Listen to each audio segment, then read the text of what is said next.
Parents paid thousands to cheat the system. I exposed them all. It started when my kid came home crying, clutching a suspension slip for unauthorized possession of testing material. He told me through tears that his teacher said he wasn't private school material and that some kids were just born with better chances. He swore he got the test sheet from a kid named Tanner who got it from someone in the office. At first, I thought it was just a dumb playground rumor until another parent confided that her daughter had mysteriously been dropped from the honor roll and told not to make a fuss. I brought it up at the next parent forum, just asked a few calm, curious questions about academic fairness, and Principal Hardwick smiled like I'd asked about the weather. I think it's best if parents focus on things they understand, he said. I smiled and made him believe I let it go. Afterward, I started looking deeper. Over the next few weeks, I kept hearing the same names. Students whose grades were never questioned, who got out of classes for vague counseling, and parents who seemed unusually informed about internal curriculum changes. Then, a teacher anonymously sent me an encrypted folder filled with emails, spreadsheets, and recorded Zoom calls. What I saw made my blood run cold. Principal Hardwick was selling confidential student information to parents. Grades, learning disabilities, disciplinary notes, even which teachers were soft graders. Parents were paying for tailored academic pathways, buying their kids access to advanced programs, pre-ESTs, rewritten evaluations, and detailed performance analytics.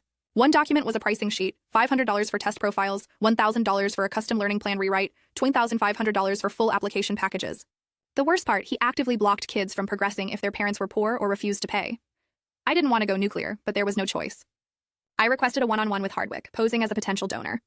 He was smug the entire time. We like to help families position their children for success, he said. I had my phone recording and played dumb, asked about options for improving my son's trajectory. That depends on what you're willing to invest, he said.